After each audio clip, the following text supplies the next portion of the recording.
Welcome to Team Play Hard's Monday Night Weekly Call. We have a guest speaker, Karen McDonald. She goes by CJ. Karen, when did I meet you? Wow. So March of 2009, I think. We connected on Facebook through mutual Beachbody coaches. And then I actually finally met you face to face at Summit that year. So, No, 2009. No, Oh, it was not. Nope. It was 2012. 12. I'm thinking, 2012. You're right, 2012.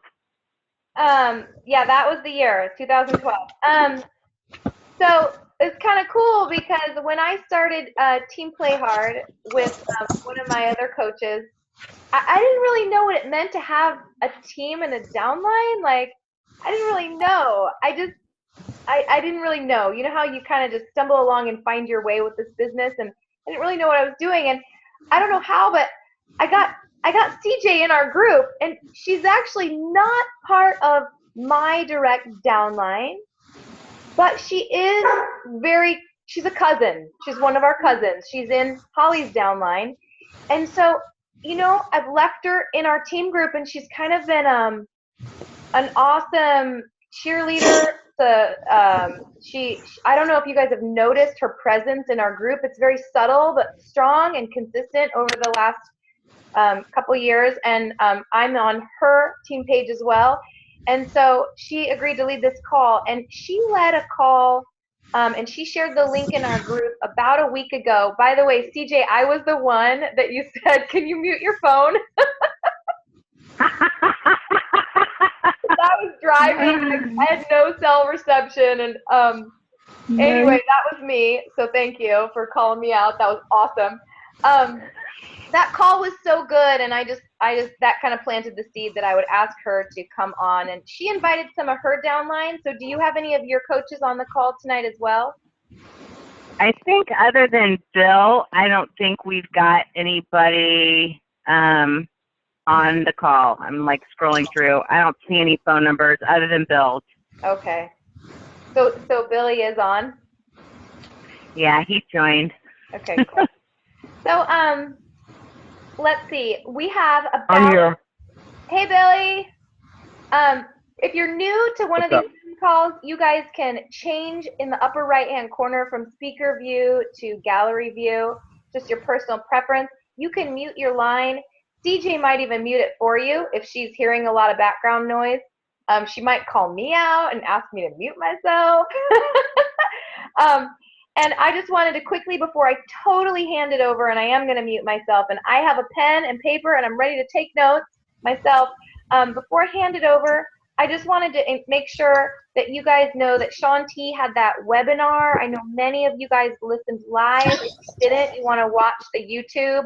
I watched it this afternoon, and it's just, we need to arm ourselves with information. We're going to be asked questions about that program. I am fired up about the burpee lunge. I'm fired up about that stuff.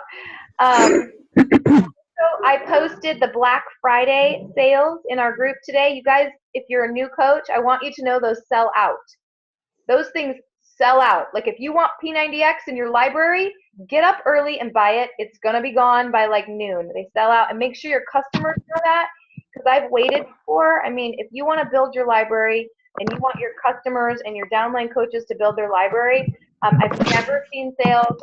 This is my third Black Friday, and everything sells out. Everything. If they have a squishy ball, it's going to sell out. Okay, and then lastly, and CJ knows this. She's planning on speaking for about 20 minutes. I would really like to save a few minutes for Fuji at the end to talk about the YBY. If you don't know what we're talking about, good. Okay, I'm signing off. All right. Hey, everybody. I am so honored to be speaking today.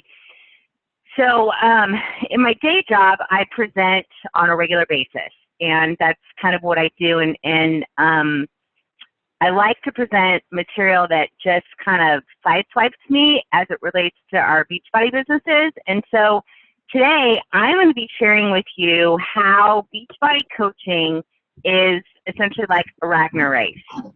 So if you don't know what a Ragnar Race is, it is a 24-hour race made up of 12 team members that each run a different component or different leg of the race. And so how Ragnar Racing is similar to Beachbody coaching is essentially it's a team relay, but it's made up of individual effort. And the reason that that's important is because and I'll talk about this here in a little bit, our businesses are bi-directional, and we'll talk about that. But essentially, Beachbody coaching is a team relay, and it is made up of everybody's individual effort. So the second way that it's like that Beachbody coaching is like a Ragnar Race is that it's not a sprint.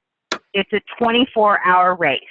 That means that you need to be on. That's not to say that you don't take time off or that you don't have set business hours, but it is a long haul. It is not this quick sprint to Diamond and then you're done. Because what happens is when we do those quick sprints and then we relax at Diamond, we lose it really, really fast. That's happened to me. I know that's happened to Ellen. So just understand that this isn't a sprint, that this is a 24-hour race. And then lastly, for those of you that don't know the history of the Ragnar Race, Ragnar was a king. He was a conqueror and a leader. And how that relates to Beachbody coaching is that you are a king or a queen, you are a conqueror of obesity, and you are a leader of your team regardless if you are an active coach, a diamond coach, or a 15-star diamond coach. You are a leader. You're a leader for your customers, and you're a leader within your collective group, Team Play Hard. So how is that relevant? Let's talk about 4 tips to success when thinking about Beachbody coaching as a part of a Ragnar Race.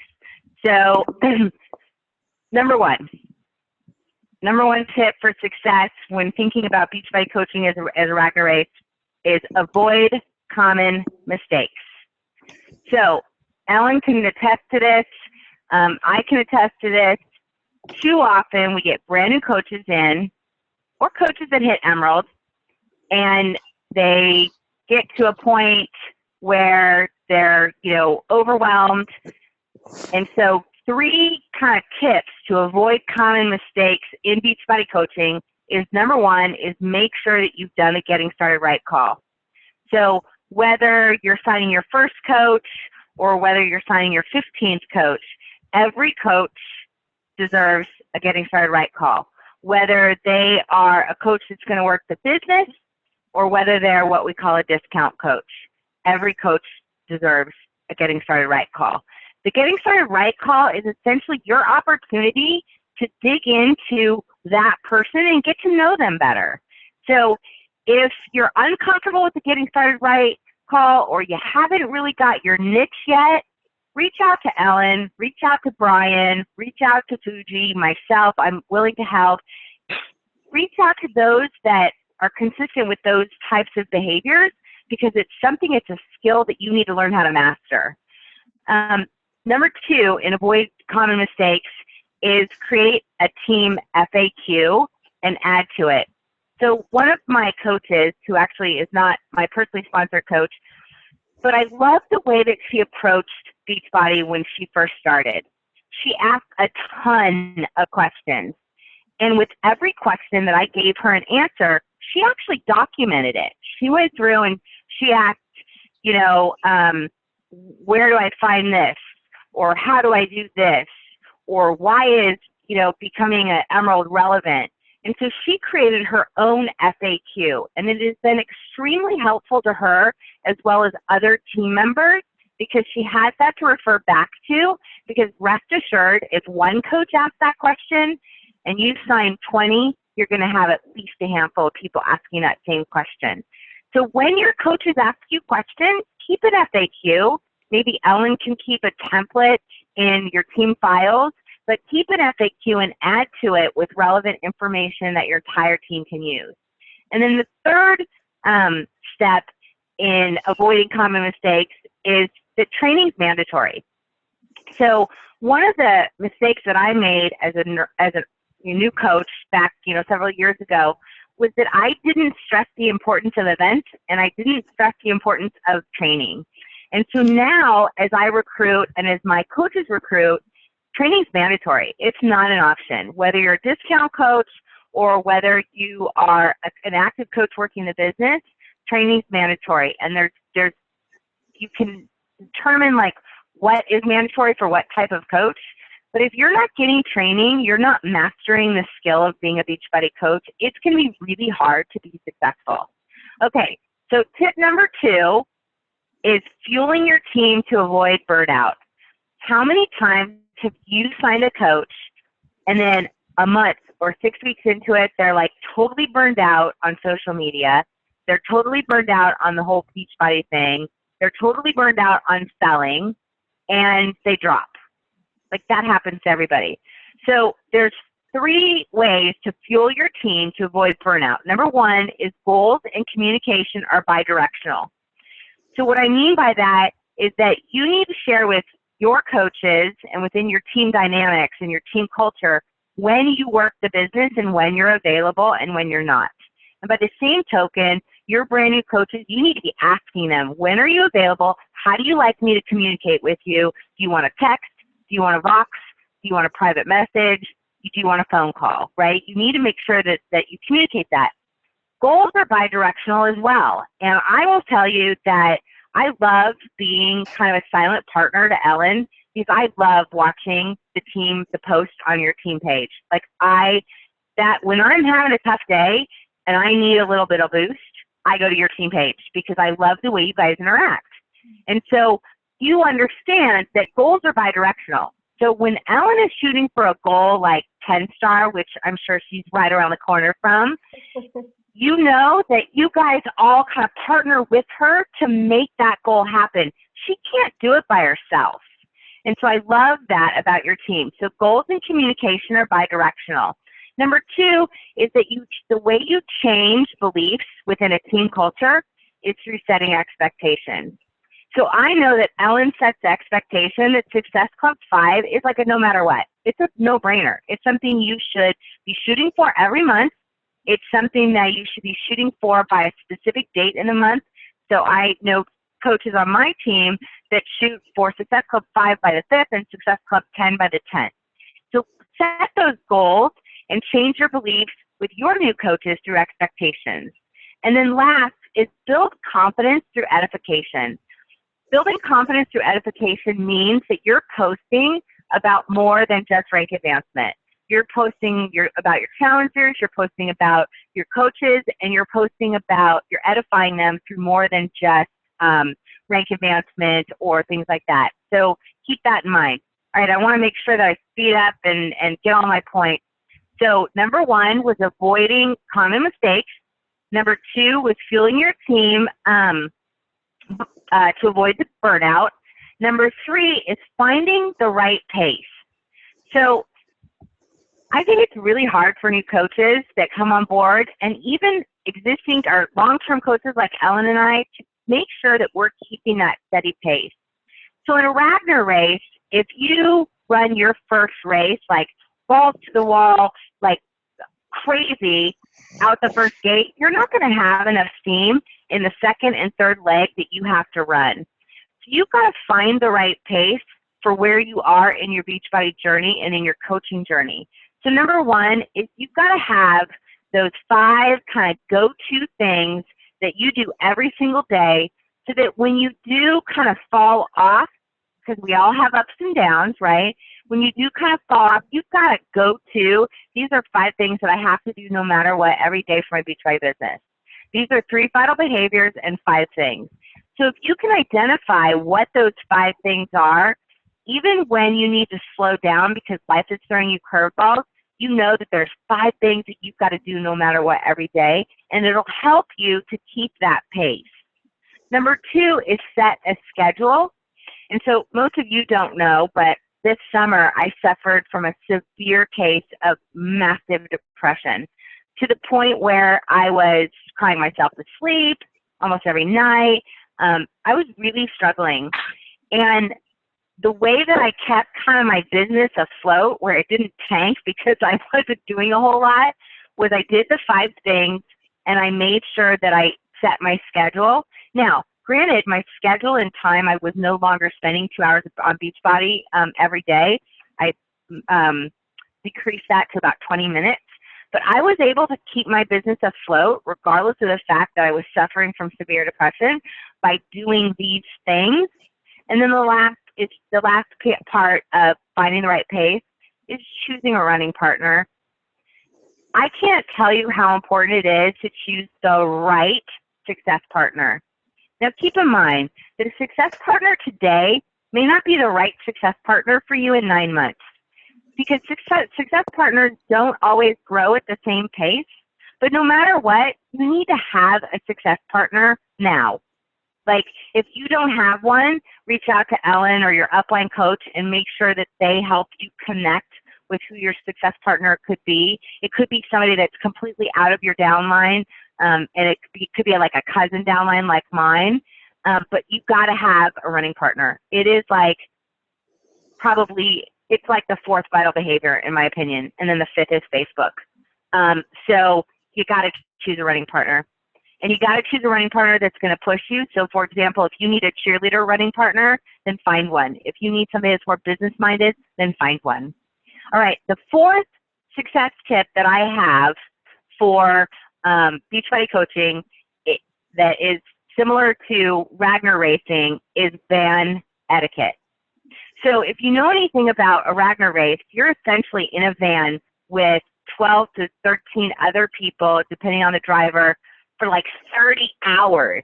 That's a long time to be in a car with anybody. And so when I say van etiquette, I'm really talking about creating a team culture.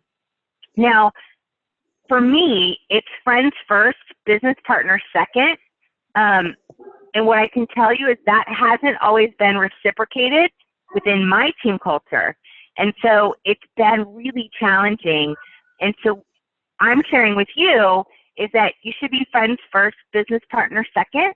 And what that means, again, is that you've got to remember that this business is bidirectional. So Ellen can't reach 10-star without her coaches reaching diamond.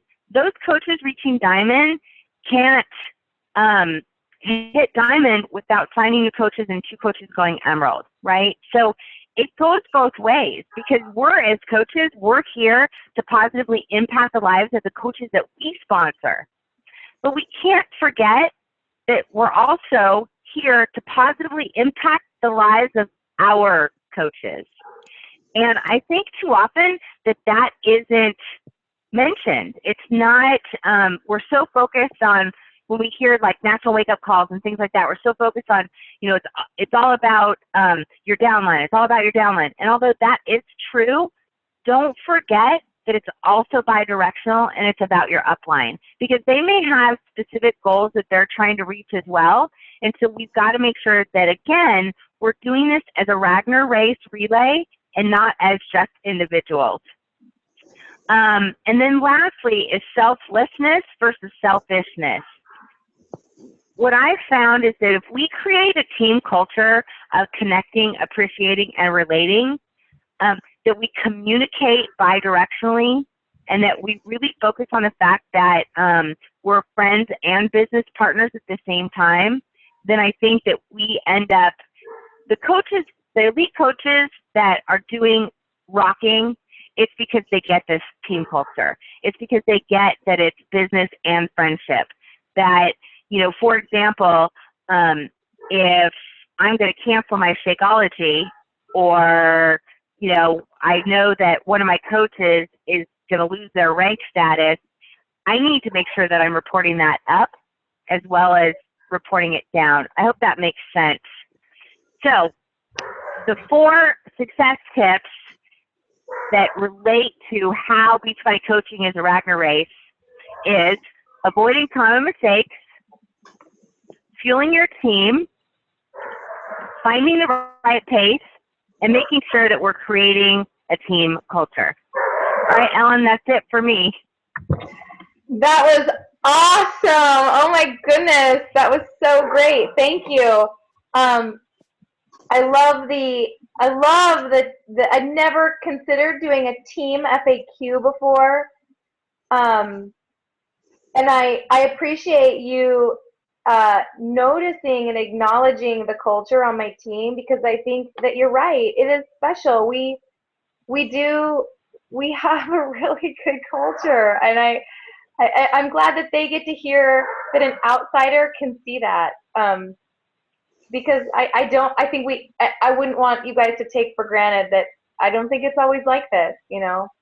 It's not. I mean, Ellen, I can tell you, just as sure as I'm sitting here, my team culture is nothing compared to your team culture. And that's not to say that my team is, you know, it's just different. I mean, your team culture is amazing. So I agree. Make sure you guys are not taking that for granted.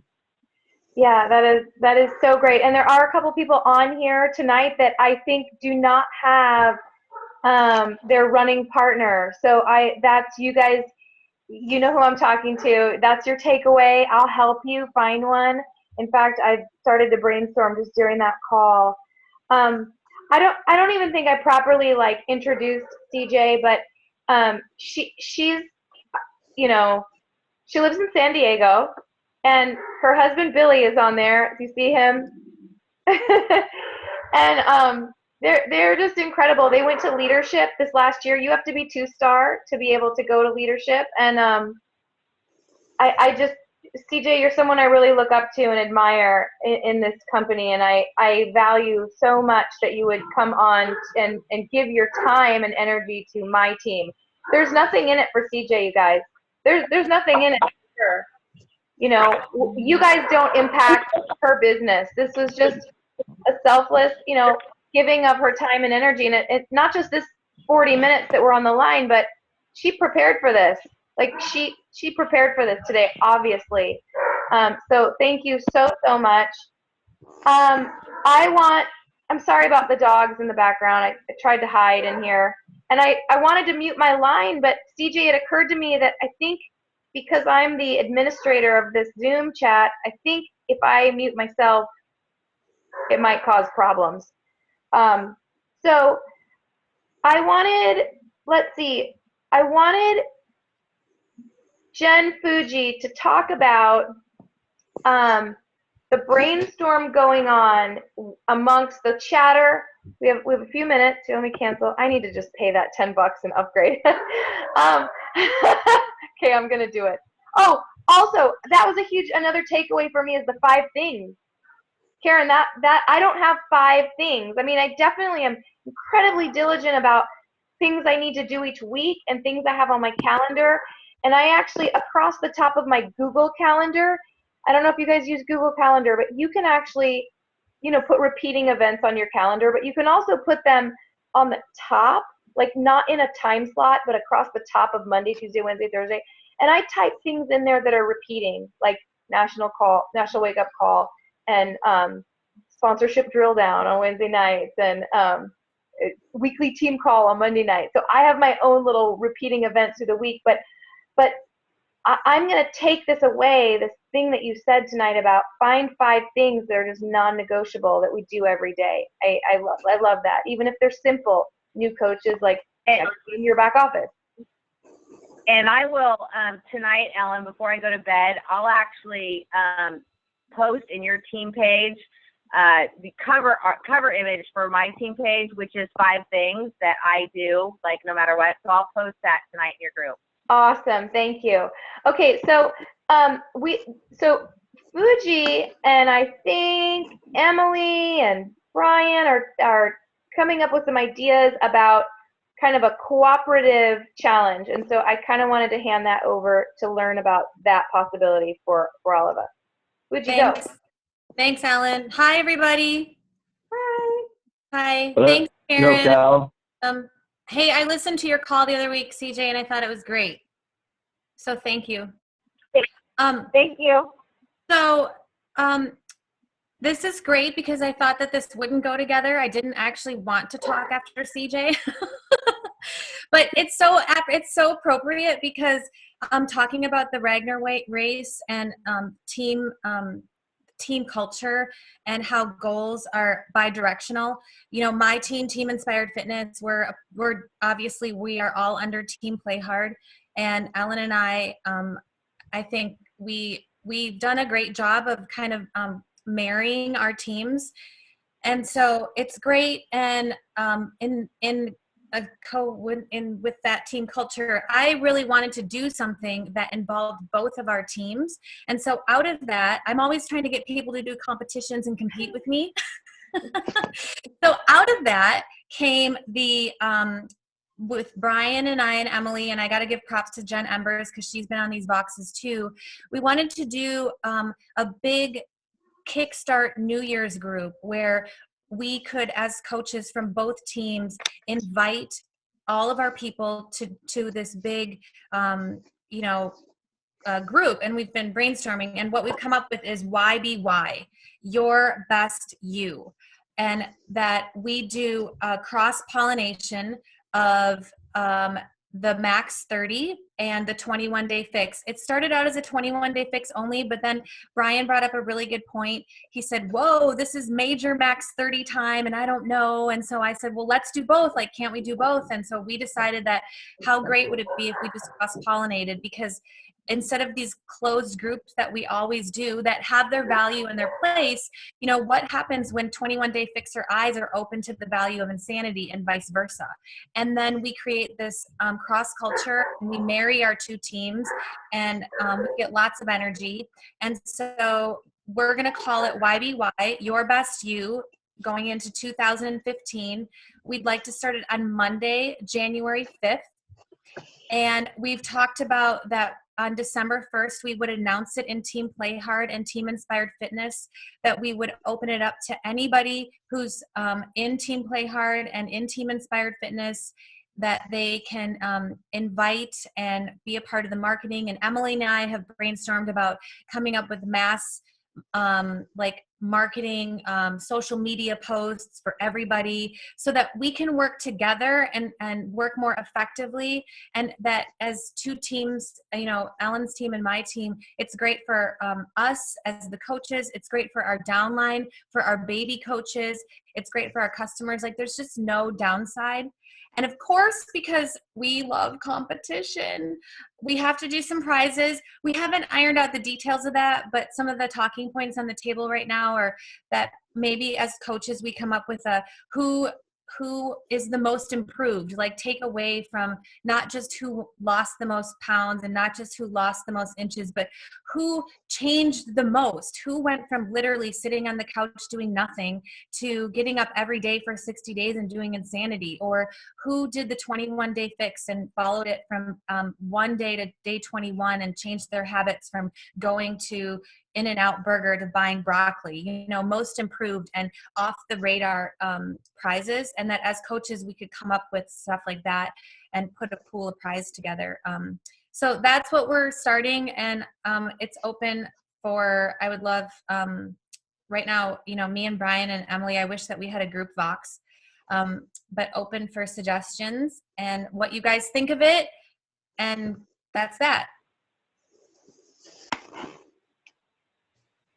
So, any questions, you guys, about that?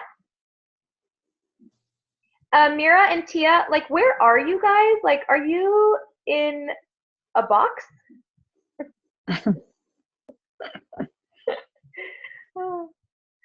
We're in an we're attic. camping. You're in an attic, okay. I was No, just we're in the garage, actually. Oh. I was going to say that Amanda, this is off topic slightly, Amanda's been having shake and shares. She's about to have her third one, and the only reason I'm telling you guys is because it's such a good idea. She's doing an ugly sweater Christmas shake and share, an ugly sweater party. So there will be an award, you know, Shakeology-ish award for the ugliest sweater. I'm super excited. She's letting a couple of us come sit in and learn and be there. So really cool idea. So the one thing I wanted to put out there too about the YBY group is that we kind of want to promote that, well, at least our team is going to put out there that we really want our people to beat Team Play Hard's people. Like, I want and so that they feel, I want to bring our customers, essentially, I want to bring our customers into our team culture. I want them to feel a part of the whole umbrella that is Team Play Hard. And so I think that we can accomplish that by us both putting customers, our clients, into one big happy group. And I think that thinking on further down the road, them being a part of our culture as clients obviously opens their eyes to what it would be like to be a part of our team as a coach, and that we can invite those people as sneak peeks. So the larger value of this project, so to speak, I think is like off the Richter scale.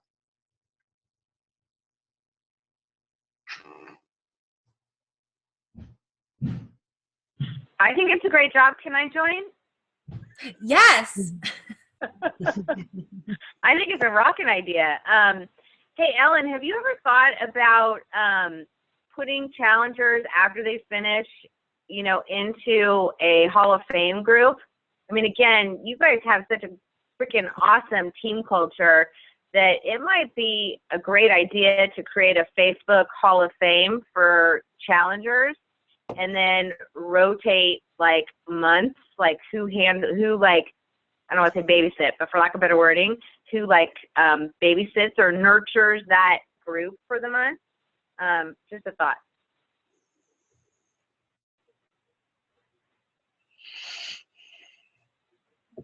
I like it.